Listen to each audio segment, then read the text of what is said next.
everyone, and welcome to our roundtable talk on mental health and its impact on the fire service, brought to you by the NVFC, which is the National Volunteer Fire Council. I am your host and I guess the monitor as well. So I'll keep our panelists straight shooting here so that they don't go off tangent and rob other people of minutes. But I'm also the founder of Firefighter Behavioral Health Alliance, founded in 2010. So this type of format and this conversation absolutely is truly deeply appreciated by me. In 2010, we just didn't talk about all the things that we're going to talk about today, and we have some great experts here that will, enlighten us on some subject matters. Who do we have? Of course, David Ballard, an organizational consultant promoting employee well-being and organizational performance. Wendy Norris. Wendy, if you want to give a quick hi, there you go. Founder and CEO of the Texas Line of Duty Death Task Force, which is part of the National Fallen Firefighters Foundation, the last program. And last but not least, my good friend, Allie Rothwalk, who's the EO and instructor for, actually, it's your own business too, On the Job and Off, an online platform dedicated to building more resilience for us first responders. And of course, many of you know that a couple things here. May is the Mental Health Awareness Month, but it's also EMS Week for across the United States. So thank you to our EMS brothers and sisters out there for the job that you do well. But it's a perfect time to shed light on the psychological challenges that many of us face around the country, in fact, globally. And so not only for the firefighters and EMS, but our families. So, but before we jump into today's discussion, I'd like to take a few minutes to let our panelists introduce themselves. So David, why don't we start with you, sir? Great, thank you, Jeff. And it's always a pleasure to work with you and to be back with NVFC and with this great panel today. It's an important topic. It's near and dear to my heart. I've been doing this work with the council for quite a while. So I'm David Ballard. I am a psychologist. I do primarily occupational health psychology work. I was formerly at the American Psychological Association for 16 years, where I was their senior director of the Office of Applied Psychology, the Center for Organizational Excellence, and the Psychologically Healthy Workplace program. I've been working with NVFC for quite a few years now. I worked to help develop the Psychologically Healthy Fire Department initiative and worked with Jeff and others on that. Been part of the Behavioral Health Subcommittee and the Health and Safety Committee as well for NVFC. Great group to work with, and just honored to be here today. So thanks, Jeff. Thanks, David. I appreciate it, and for all the work that you've done here for the NVFC. Let's go over to Wendy. Wendy, a few words of wisdom from you. Yeah, thank you, Jeff. I appreciate it. I'm so honored to also be here and a part of this really important conversation on just all the things that we're going to touch on today, especially during this month, and just knowing how critical it is to our first responders that are out there serving each and every day within their community. So I am in the fire service as well. I've been part of a fire department since the mid-90s. It's in my blood and in my DNA. I call myself the black sheep of my family, though, because most of my family were military veterans, and I decided to be a firefighter paramedic. So early on in my career, though, I had a career-ending injury.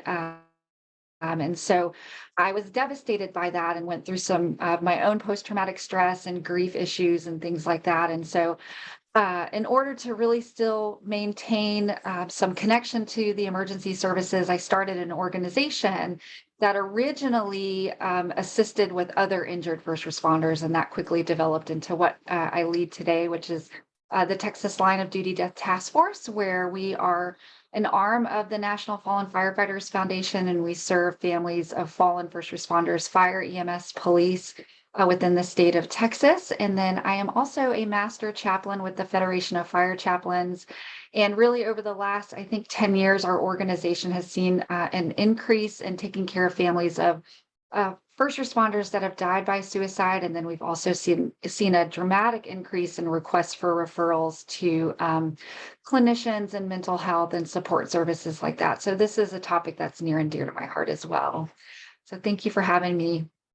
Well, we appreciate you being here, Wendy, and thank you. And we look forward to your topic here today.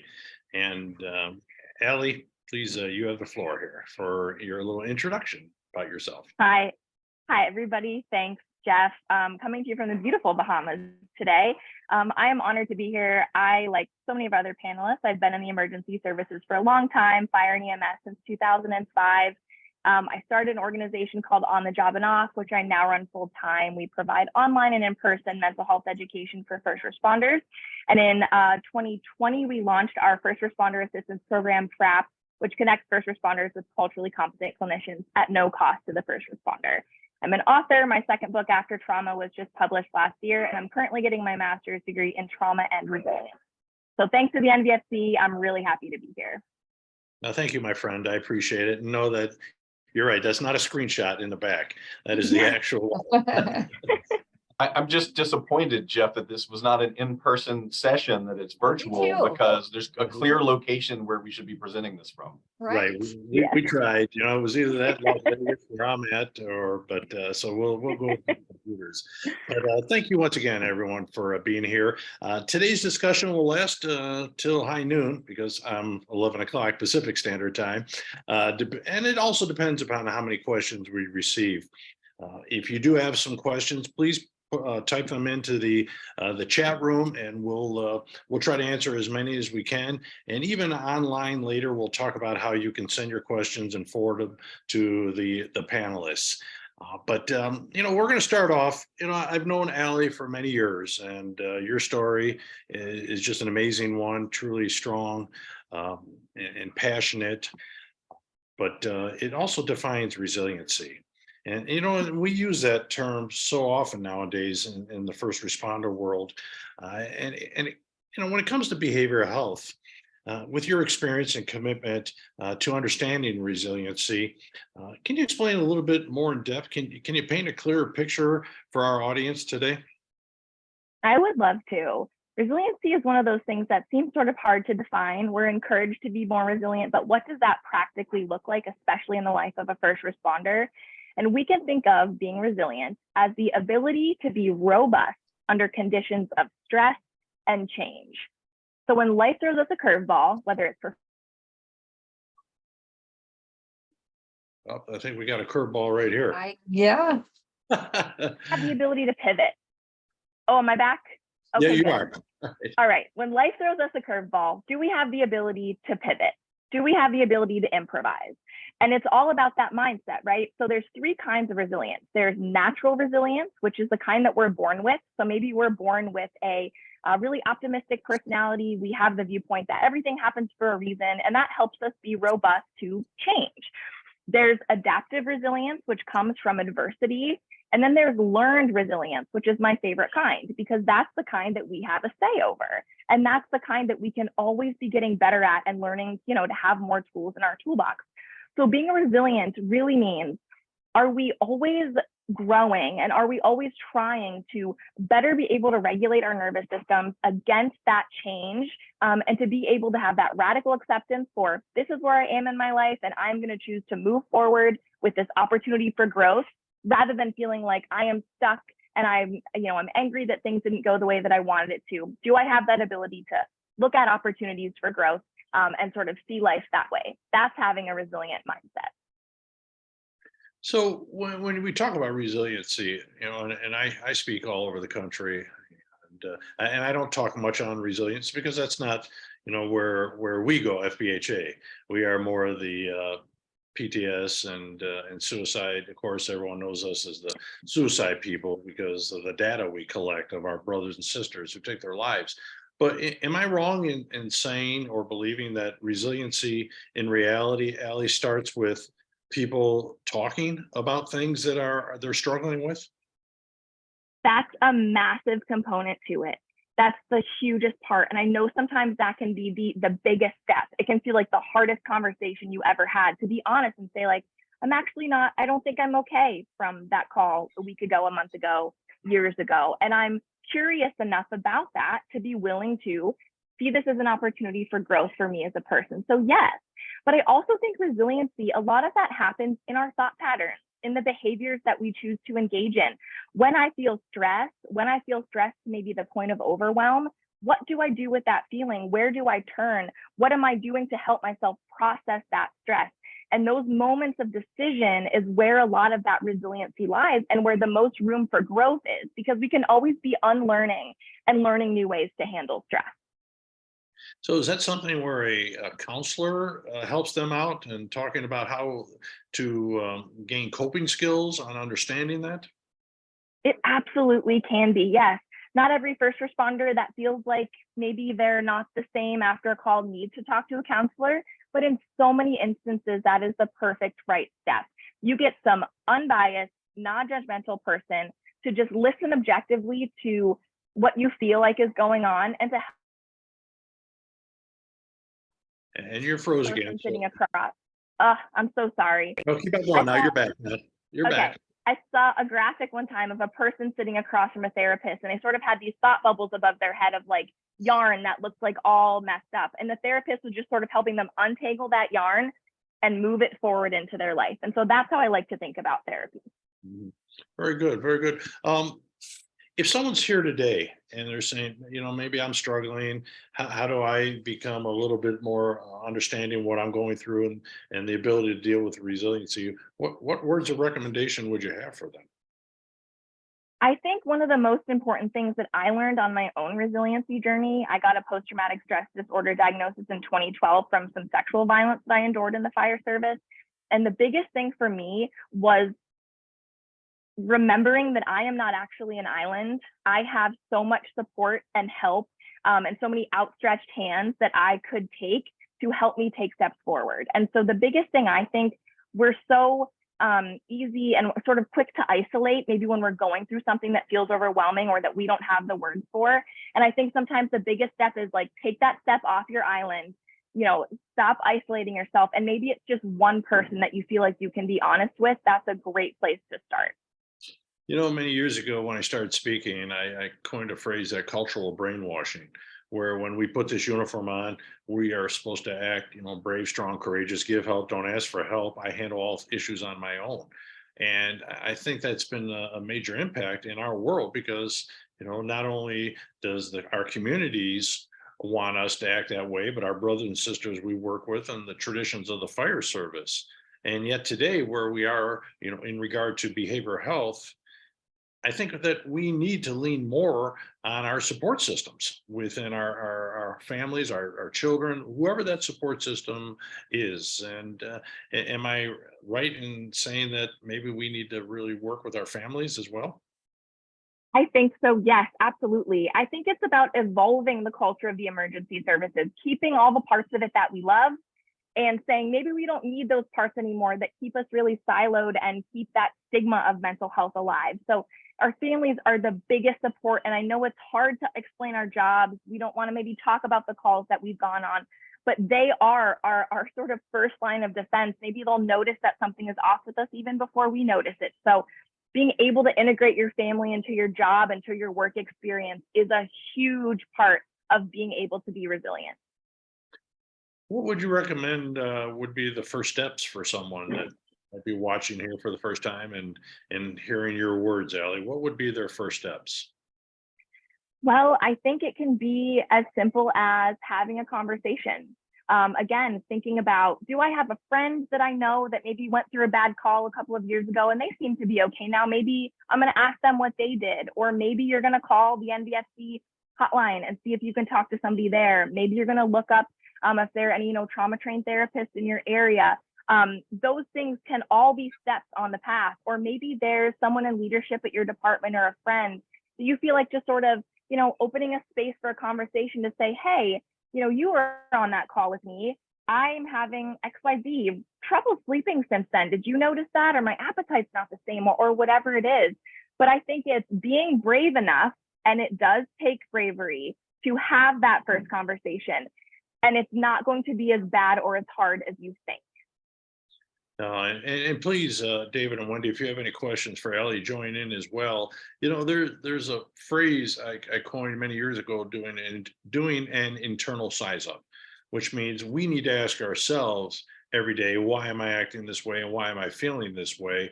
And I've always said that we need to listen to others because they see us so much better than we see ourselves. And one of the things that maybe they could do, because I recommend, our brothers and sisters that I speak to, is that at the end of the day, maybe Allie, they can talk with their support system, whoever that is, and say, hey, these were the emotions I went through. How did it play out, and how did it affect you, their loved ones? Is that something that they could do? Yes, absolutely. And I think the biggest thing there is being able to have the emotional intelligence enough to know how to name what you're feeling. When I do crisis debriefings, I was shocked at how many times I would ask a first responder, can you put a name? Can you define how you're feeling, whether it's anger, helpless? We can take steps forward from all those feelings, but how would you name it? So often we don't know how to do that. We don't know how to put words to what we're feeling. So it's hard to navigate from that point forward. And again, it's a skill like anything else we've ever learned how to do. We can become more emotionally intelligent by just learning about what that means. There's all kinds of great resources online. My favorite book on emotional intelligence is a really thin copy from the Harvard Business Review of all the best articles they've ever published on emotional intelligence. You can find that online really easily. So I would recommend that as a great place to start. Do you think fear has some role in it?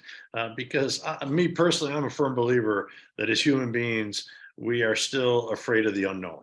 And it started when we were young. The closets. For me, I can never sleep, even to this day, and I'm 61. I cannot sleep with the closet open. So, I always make sure that the closets. But when we were young, it was the dark, the noises, what's under the bed. But isn't that true for us? Even today, as adults, emotionally, we're afraid of what we might be feeling. Absolutely. I heard something really great about that anxiety or maybe that fear recently, and it said to the effect of your anxiety or maybe that fear, maybe it's having that conversation with a loved one or a counselor, that anxiety or that fear, it overestimates what could happen and underestimates your ability to deal with it. So it's not going to be as bad as you think, and you have far more coping skills and ability to move forward than you think you do. So absolutely. I remember when I went to my first trauma therapist in 2012, I put it off 4 months because I just didn't know what was going to happen. And it changed the trajectory of my life, that one conversation. And it was not as bad as I was expecting it to be. It wasn't bad at all. So acknowledge the fear and just do it scared. Just have those conversations scared. And the whole rest of your life is on the other side of those conversations. So go forward and have them. Yeah, and I think we're pretty good as first responders at challenging. We like challenging situations, but this one's a little bit different, because we might have to expose ourselves to people about what our inner issues are, what our inner fears are. Absolutely. And I think the biggest thing for me that helped in therapy when I was overcoming the trauma that I experienced was realizing that I am not the only one who has ever felt trauma this way. Like the details of my experiences might be different, but trauma is trauma and our bodies can only process it in so many ways. And I found such a sense of community in that vulnerability. And you can only get there, like the only way out is through. So you have to, do whatever you have to do to get to those conversations, to be vulnerable and to overcome that fear, because staying on that island of isolation and fear and the unknown, and I'm just gonna, be fine and deal how I'm dealing, but knowing that you're not okay, that's not sustainable. So you just have to do it scared. No, you're right. And like you had mentioned earlier, isolation, that was in our top 5 warning signs for our first responders that were dealing with depression, PTS, and suicidal ideations. And isolation I went through that. I know that road, and it can be long, and it can be very scary at times. Yeah. And can I jump in and add something to that real quick, Jeff? I think I want to reinforce some of the things that have been said, that Allie's been talking about, and Jeff, that you alluded to. Part of it is not being an island and not trying to handle it on your own. And you mentioned the culture in the fire service, or at least the traditional or stereotypical view that to be strong and brave means to handle it on your own and not to show it, not to ask for help. But I think there's a realization that it takes courage and it takes strength to reach out, to get support, to get out. And by doing so, that's not selfish. That's not you being weak in any way. That's allowing you to be at your best so you can serve the community more effectively. That's getting the support. And it does take strength and bravery to do that. And when you step back beyond it being just an individual factor, I think there's a risk sometimes that we talk about resilience as if it's all on the individual. And then if someone struggles, if they have a hard time, if they need supports, then that somehow frames them as a failure. You're not resilient enough. You're not strong enough. Somehow it's your fault. When the reality is resilience is a team effort. It's that systems view. Everybody has a different capacity for resilience, and it's influenced by biology and psychology and your social connections and your environment around you and all of these complex factors. And some of the most powerful things that can help support resilience and build capacity for resilience so that those individual skills can be built and used is having the effective social supports that Ali, you were talking about, relying on friends and family and your fellow members. I think it's having a tight sense of community. It's a sense of belonging to your community and the neighborhoods that you work in. It's having a low conflict family environment. So dealing with the family issue that you talked about, and the fire service working with families to prevent there from being as much conflict is also important, because we know when it's low conflict, that helps support resilience as well, not only because of the social support, but it's not piling additional stressors on top. So my view is always stepping back and look at the systems perspective and all the different components, and how do you strengthen each of those so working together, everybody comes out of even stronger. Thanks, Dave. I appreciate that. So, Allie, any last comments in regard to resiliency? No. I think that the biggest thing I want people to know is that while there are some sort of, things that you could be born with, like a good sense of optimism, resilience is something that you can build, you can learn, you can grow. It's like any other skill that we have learned how to do. And I think it's really easy to look back and say, well, if I would only have known what I know now, or if I would only have the skills or the coping tools or the resilience that I have now, I would have done, X, Y, Z in the past differently. But I think the biggest thing that helped me was to have grace for the younger versions of me that coped the way she did and did the best that she could, and just start right now where I am, right where you are, more resilient. Okay.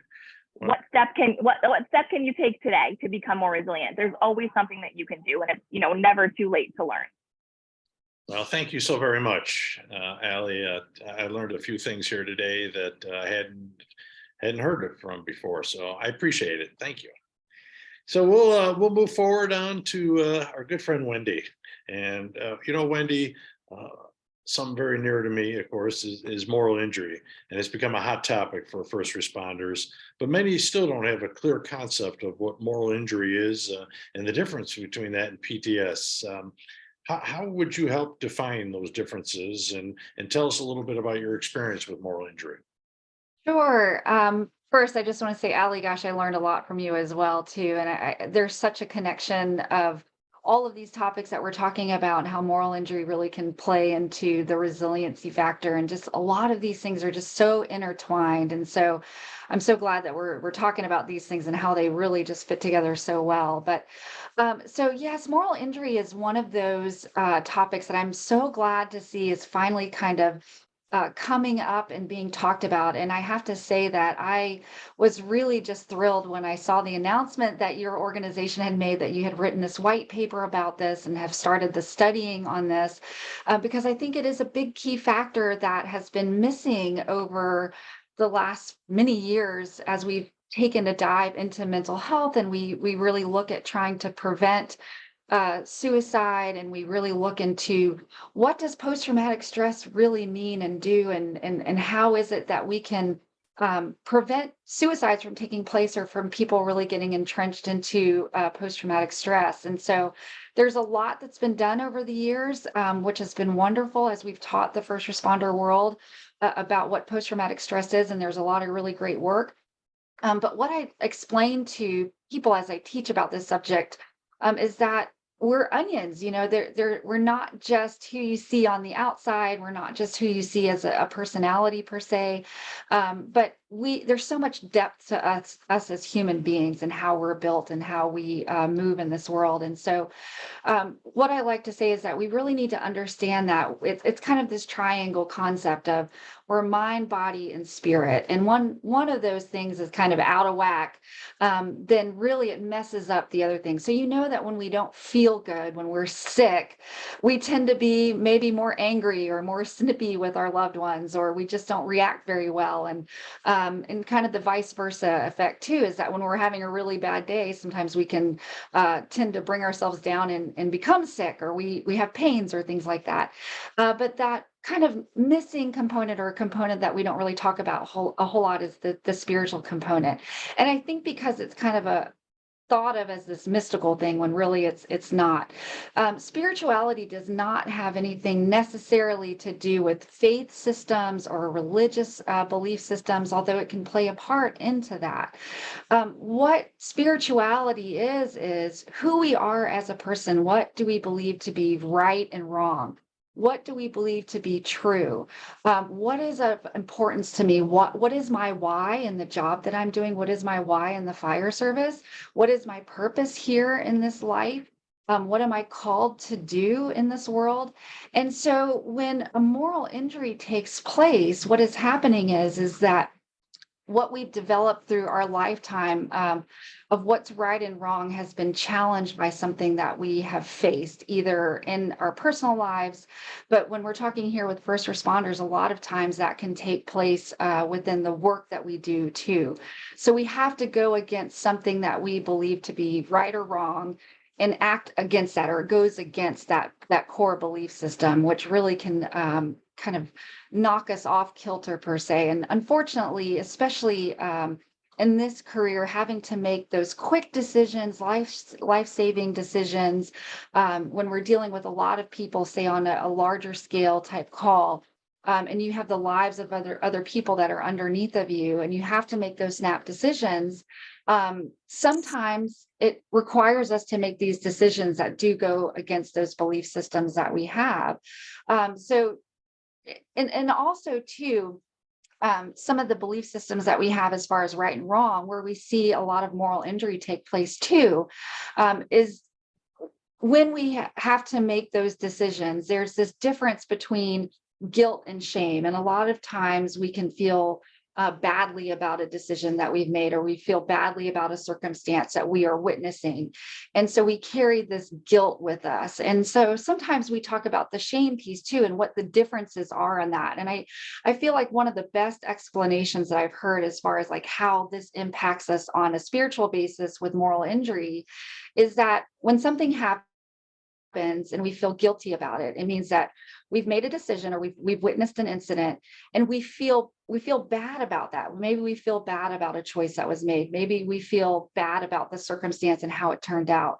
Whereas with shame, it's I am a bad person for that. I am a bad person because I made this decision.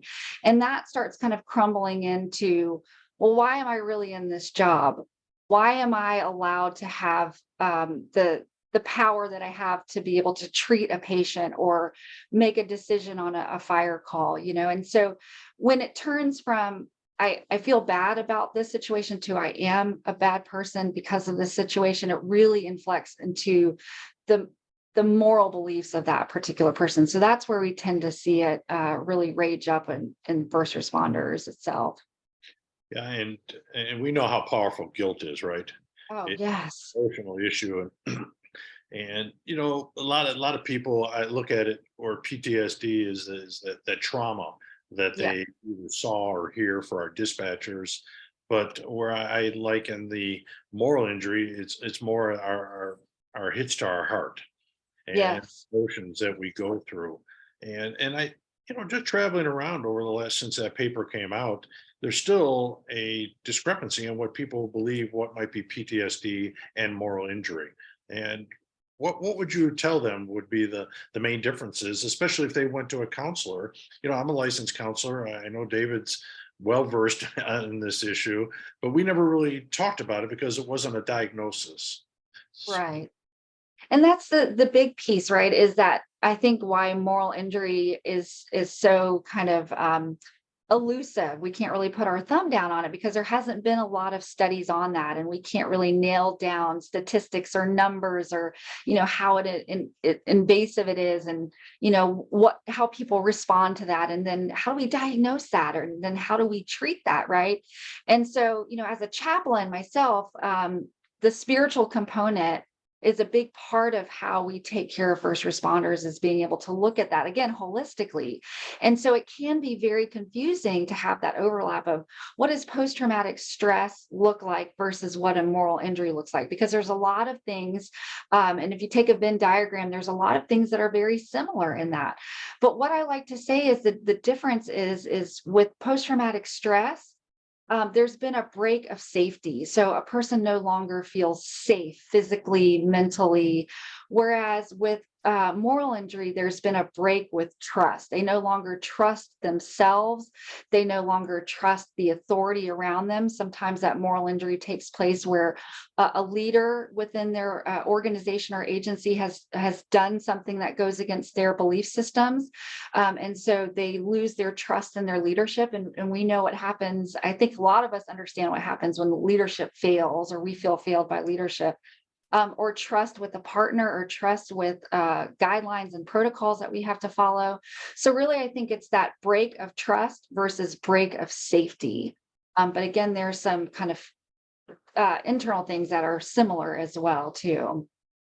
You're absolutely correct, because when we started really looking at the research, and we used Dr. Bruce Litt's moral injury outcome scale out of Boston University, we saw, and just talking with the military who was studying it, betrayal was a big issue. And when I started looking at all this, and especially our data, and saw that the number one known reason for our fire and EMS killing themselves was relationship issues, whether it was personal or whether it was work relationship issues.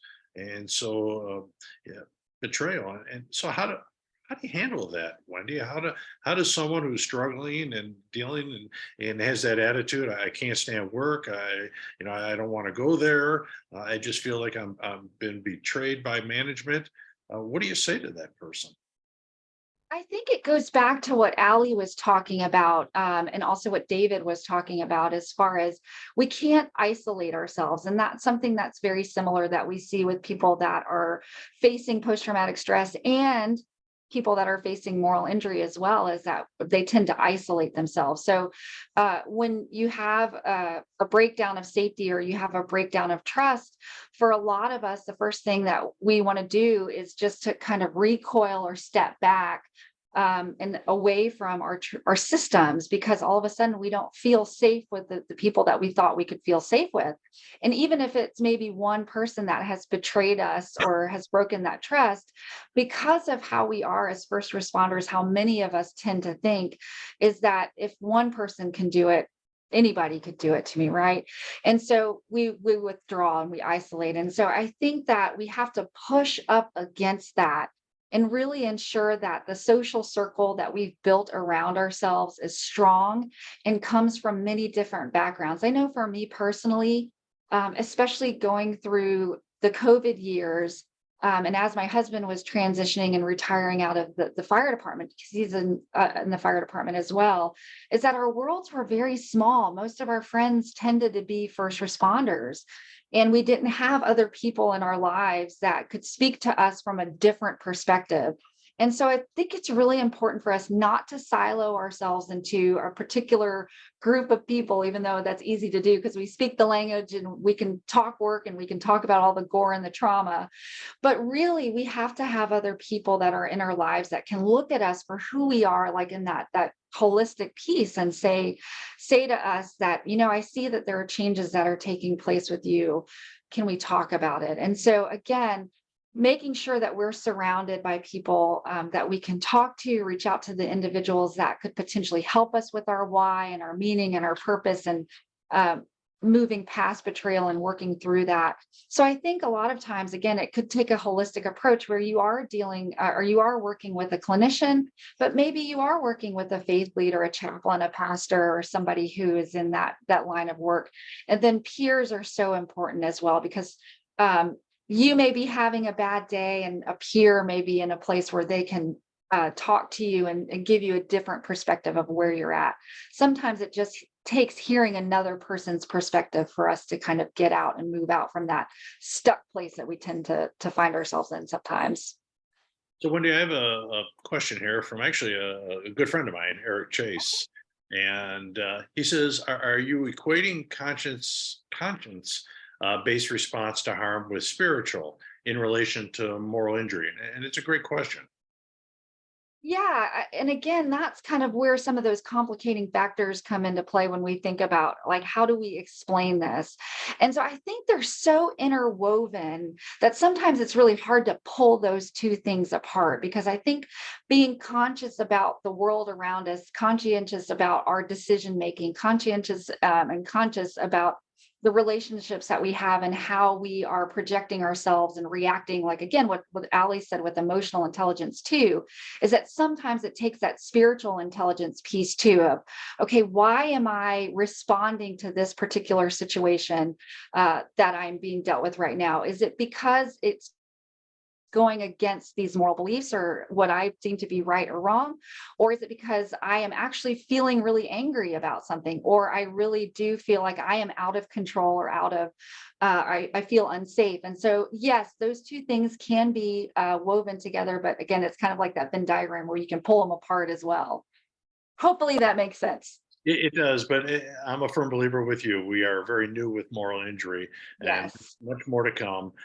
Yes. We're working on our second white paper on this issue. So Looking forward to that. thank you so very much, Wendy, for all Yes. your information. And I'm sure people, they can go to your email, and Maggie will have that contact information for any additional questions. So that leaves David. You know, Jeff. I'm a firm believer, sir, that an organization should have more than an employee assistance program and a peer support team for a behavioral health program. And I know you've led the way here for the NVFC regarding the psychologically healthy fire department toolkit that they offer. Can you give some insight on that toolkit? Sure.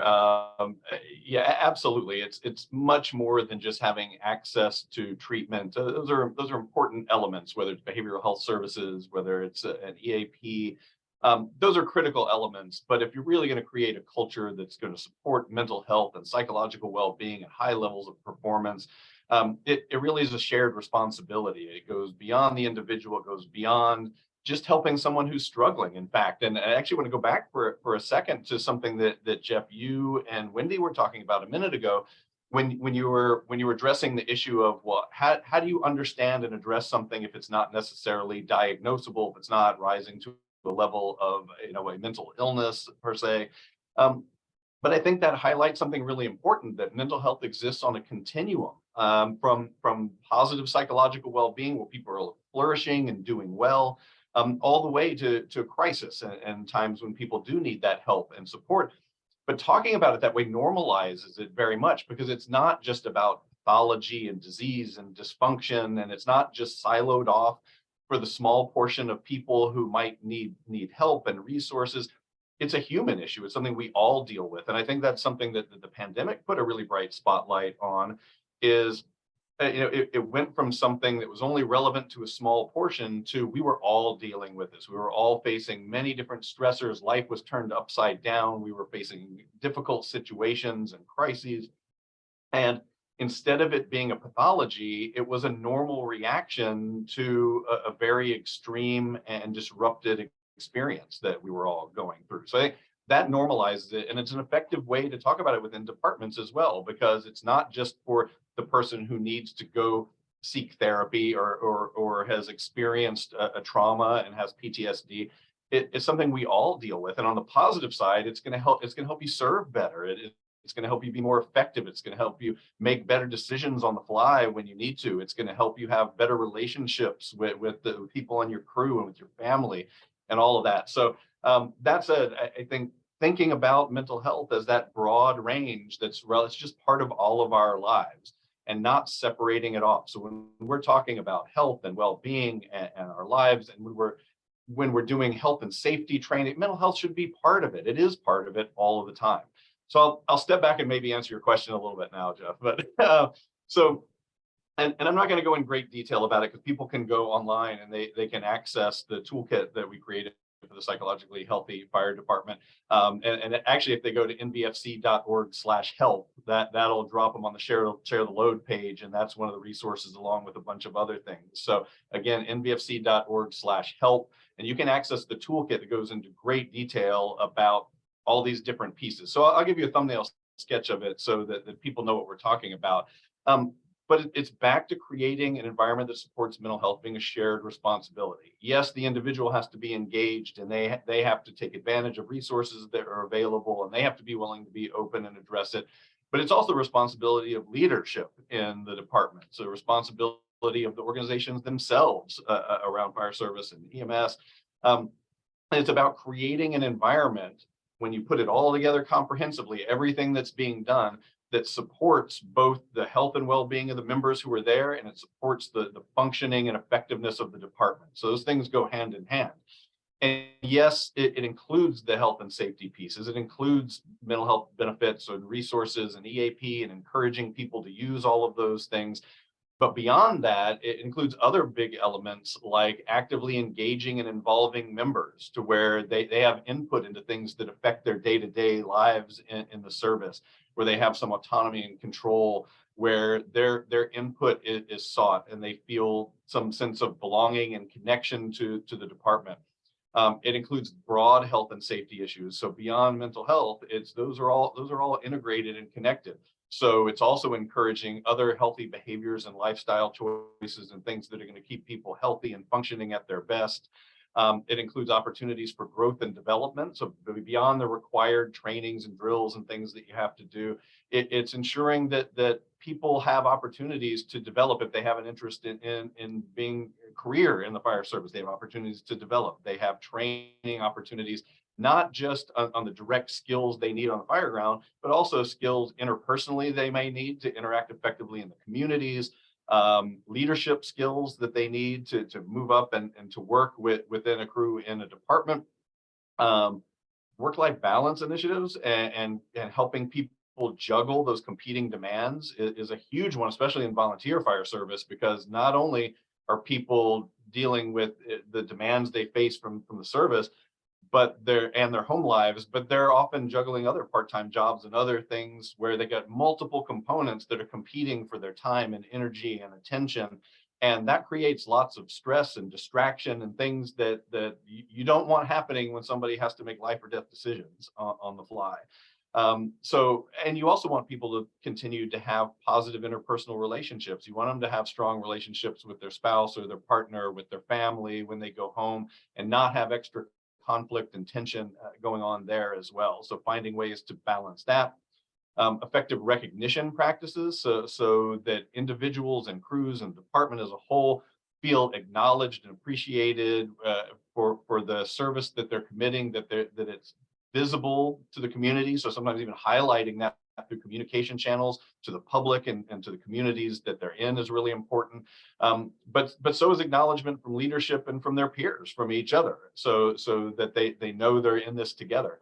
And then effective communication is an important element in this model as well. So top-down communication so that people have a clear sense of what the goals are, of what's happening, of resources that are available and how to access them.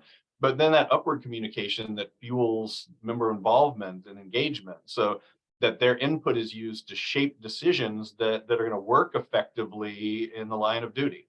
So all those things together, the member involvement, health and safety efforts, growth and development, work-life balance efforts, effective recognition and communication, when you put all those things together as a collective, they're intended to drive the well-being of the members who are there and the effectiveness of the service. So on the member side of things, they're going to feel more satisfied with what they're doing and their service. They're going to have higher morale. Their physical and mental health is going to be better. They're going to be more motivated and energized. They'll be better able to handle the stress that they face day to day when they go. And they'll be able to be more resilient in the face of the challenges that they deal with every day. And then just as important is on the functioning and effectiveness of the actual department, when it's sort of, it's a self-reinforcing cycle that when members are healthier and their levels of well-being are higher, the department functions better. When the department functions better, that feeds in and supports the well-being of the member. So when you do both, it becomes self-sustaining in a while. So it improves the performance, including performance on the fire ground. It reduces things like absenteeism and turnover and attrition, people leaving. Presenteeism, when people are, they're physically showing up, but they're checked out because they're either sick or not feeling well, or they're having problems at home, so they're distracted, which you don't want. It reduces the frequency of accidents and injuries that can occur. And it improves things like public service and attraction and retention of high quality members, and making the department get seen as an attractive choice for people who might want to come and serve their communities in that way. So it really does affect both sides of the equation, the member side and their well-being, and the functioning success of the department. And this is critically important in any job, in any industry, but especially in a high stress, high risk kind of environment like with first responders, because the decisions that they're making and their performance has major implications for the health and safety and security of the public as well. So in doing this, that's one of the things that I think really resonates in the fire service is you're not just doing this because it's a touchy-feely, nice thing to do. You're doing it so you can be at your best and you can serve the public as effectively as you possibly can. So it's a win-win-win all around when you do this. And I know it's all easier said than done because there are a lot of different components, but absolutely goes beyond just having an EAP and a behavioral health benefit and encouraging people to use that. I know, David, that you have presented at conferences regarding the toolkit. Two-part question. What are the challenges, differences between career and volunteer? And then how long does it take to put this into play? And we know as first responders, we want everything done right away, but I don't think this can happen. This is not something you put overnight. And you only have a few minutes here, but maybe if you could address those questions. Sure. When you look at career versus volunteer, on the career side, you have often a lot of differences in resources that are available. You're able to offer more benefits. People are getting paid. It's more of a traditional type work environment than on the volunteer side. It's often very thin resources. So you say things like, we need to think about your scheduling practices and making sure that people aren't overburdened, or that things are as predictable as they can be within this kind of environment, which we know it can't be totally predictable as the nature of it. But that's harder to do in a volunteer environment when sometimes you have to work with everybody that you have. It's an all hands on deck experience all the time. So I think there's a big one there in terms of resource availability. And then I think on the volunteer side, again, back to the work-life balance issue, volunteers are often juggling multiple parts because this isn't their full-time job. And then they also have family or other community things to deal with. They may have other school education that they're doing. They may have other job that they're doing on top of everything else. So it starts to get really complicated into how do you not have that all come in conflict with each other.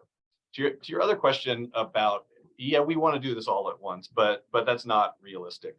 And the reality is it's an ongoing process. It isn't something that you do it and it's done and you can wash your hands of it and move on. You're always going to be working on this, and it's going to be a continual improvement kind of approach on it. And the good news is you don't have to do all of it, and you don't have to do it all immediately. And in fact, in different departments, depending on the size and the nature of the work that they do and the community makeup, that they may be able to do it in different ways. And we saw departments who could do a handful of the right things and get just as good a results as a large, well-resourced department who has a whole menu of offerings. They're doing lots of things in all those areas. So, there's no one size fits all. It's about finding the ways of doing these things that works for you and your members and your community in a way that's effective. So, I would say start out with a good assessment of where the biggest gaps are and needs are, and find the few things that you could do that are going to have a big impact right up front, or they're going to affect multiple areas. So don't try to do 100 things and do them halfway. do 3 things and do them right, and then build from there. And we miss the mark sometimes. You do something and it doesn't play out the way you expect. There are barriers or problems, and sometimes you got to tweak them and adjust them as you go. So I mean, it's an ongoing process. You learn along the way. And I think the last point I'll make is back to member involvement and engagement. Is if you tap them for input and help shape these things, you're going to be more likely to be putting it together in a way it's going to be more likely to work. You're not imposing something on them that's going to completely conflict with the reality of what they need. They're going to be part of it, and they're going to feel ownership of it, and it's going to be theirs too, instead of something that they're required to do. No, I'm a firm believer in that aspect, that just because you have a fire chief and chief officers, they don't have to do it all. You lean on the people within your department that want to be involved and use their expertise. I mean, you look at Allie and Wendy with all their expertise in their organizations, why wouldn't you want to use their expertise to help build that behavioral health program? And we know this toolkit has been very successful. It gets a lot of hits every month. And, so we highly recommend for organizations to take a look at it. Yeah, they're great examples in there from real fire departments. Part of what we did in this process was we reached out and asked about initiatives in the various areas that I mentioned, and asked departments like, how are you doing this? And we have examples sort of peppered throughout the toolkit that you can read, and you can see how there are different ways of accomplishing the same goals that work differently in different departments. So Yeah, some good ideas to share. Okay, and I just want to remind our audience, we have less than 10 minutes left. If you have any questions for our panelists, please feel free to type them in, and Maggie will read them, or I can read them now that we got control of this. But this behavioral health, it's not going away. It's until they figure out how robots to do our work. Hopefully that won't be in my lifetime, but we need to approach it, and we can't bury our heads in the sand in regard to this. As all 3 of us know, that there's issues that people deal with in their lives, from everything from addiction to depression to sleep deprivation. There's just so many different issues, and we need to take care of it. At FBHA, it's always been our mantra that I want my brothers and sisters to have a great career, but I want you to have a better retirement. And we shouldn't be damaging our people just because they're working for our organizations. And so we need to take care of them in that aspect. I agree. And to your point, David, I think it's really important, if you're sitting and you're thinking about your department and you're like, we would be starting from square one. It's really easy to feel overwhelmed and to feel like you have to go from 0 to 100 right away. But to your point, David, I think it's really important to, if you're in a leadership position, or if you're in a position to affect change, to just to say, okay, where can I start today? Can I take step 1? Maybe it takes us a year to do 1 step, but we don't have to always reinvent the wheel. The NVFC has so many resources. We all know about these places.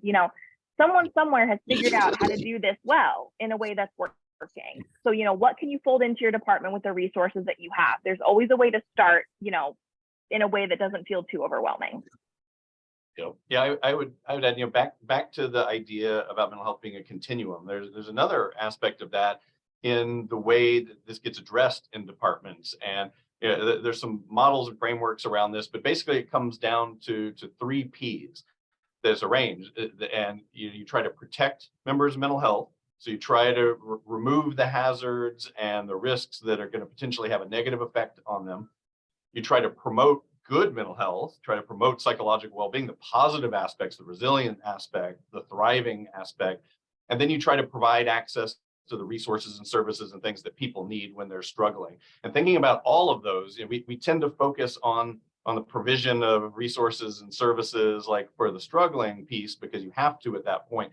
But it's a lot better to also be working upstream to prevent those problems from happening in the first place, and building strengths and capacities that are going to help people weather it more effectively and help them develop those positive things going to serve them well now and also once they retire as well, Jeff. There came a question in from Facebook that there has been some conversations about identifying PTS as an injury as opposed to disorder. I'm a firm believer in post-traumatic stress injury. It's just that it's not in the DSM-5 yet. And unfortunately, if a counselor went and said, all right, you have PTSI, chances are they're not going to get paid for that, so they have to use the D. And until the DSM-6 comes out, which I hope has PTSI, will we be able to, bring that more to the light? Thoughts on that, Wendy? No, I think you're correct. I've heard that quite a bit as well. And I think what we have to, I think the words that you've been using and that we've been tending to use in this conversation is just leaving it at post-traumatic stress. It doesn't need to become a disorder or an injury before we start addressing it. So if we see any kind of mental health changes taking place within ourselves, within other people, we want to be able to address that and work on resiliency and work on building strength-based responses to what we're dealing with, coping skills, all of those things. So I know that words matter and that the diagnosis can matter a lot. But yes, I think if we just kind of focus on the PTS part and what we can do to help resolve that, that's where our thought processes need to really be. So And I think it's really, sorry, Jeff, I think it's really personal as well. When I was given this disorder, the word disorder made sense to me because that's what my thoughts felt like. They felt disordered, and working towards order was helpful for me. But the injury piece just felt so correct. And it helped me realize that I had, a physical difference in my body, chemically, hormonally, all of those things that were like, it was described to me like a broken bone. And I remember my therapist said, so in case you're not getting that, broken bones can heal. There's a path forward from this injury. And so I think different people are going to absorb that diagnosis differently. And some people might gravitate towards one or the other. We know why the D matters for the diagnosis piece, but I think, Wendy, as you said, those words matter, and however someone wants to identify with it in the moment, I think it's like whatever works for them, we can go with that. And I can relate exactly to what you said, Allie, too, with my diagnosis for that as well. I felt the same way, disordered, and I wanted some order back, right? I wanted the ability to control my circumstances. But so yes, I get it, but I also can relate to both. So we have one more minute before we have to wrap it up. And there's a question here. It says, how can we work on helping those who experience organizational vindictiveness, discrimination, favoritism, and exclusion? I know it's a long question, but just we have about a minute. How do we help those? Anyone? The biggest thing that I will say is I'm sure most people on here know about a fantastic organization called Women in Fire. That is an organization I was honored to sit on the board of for a long time. And that is the sort of funnel that I love to just sort of push people to. It's an amazing organization full of lots of resources, whether it's lawyers or just people who have maybe been through that circumstance. We have trustees and members in all 50 states, in Canada, all over the world. So if you are someone who's experiencing that, you identify as woman, I would recommend Women in Fire as a wonderful organization to get connected with. And we know in our data that unfortunately we lose a lot of males as well, that they're harassed or bullied, and it's an issue that needs to be addressed. And whoever did put that on Facebook, feel free to contact us, and we'll follow up with you to give you a few more recommendations. Yeah, and I'll add to that just real quick, Jeff, because I know we're going to solve this problem in like 1 minute, right? It's easy one to do. So it's everyone wants to do like the diversity trainings and have the policies, and those are important. You do need to do those, but we also know from the research that simply having those in place doesn't change behavior and it doesn't solve the problems.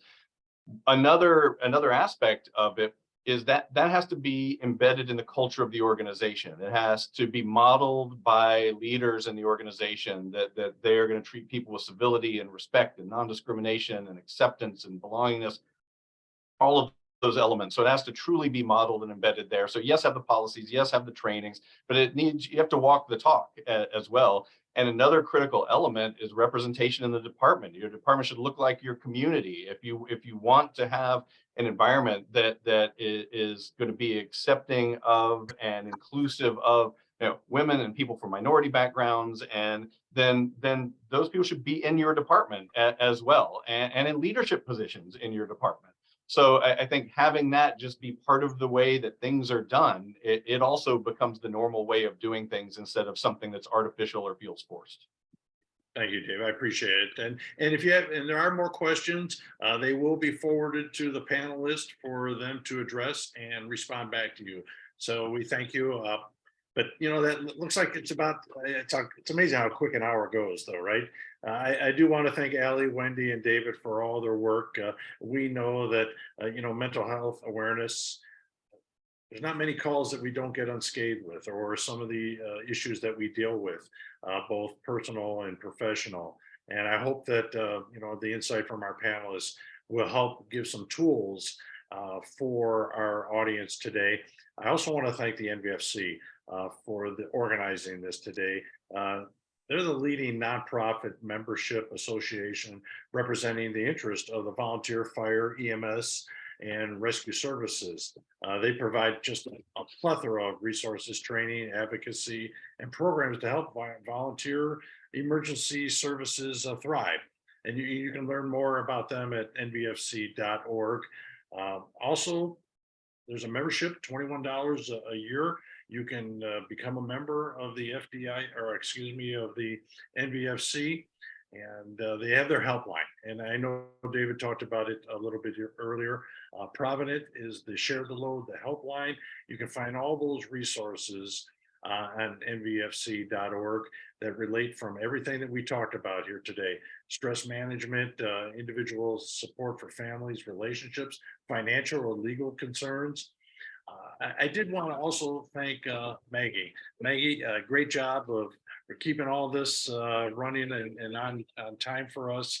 If you have any more questions about the NVSC, you can contact Maggie at Maggie, Maggie, at nvfc.org, and she'll make sure that all your inquiries get answered. So once again, to our panelists, thank you for being here today. Our audience, thank you for joining us. We hope that you take something out of this and bring it back both to your organization and your personal life. So thank you, everyone. Stay safe. Have a great day. Thanks, Jeff. Thank you.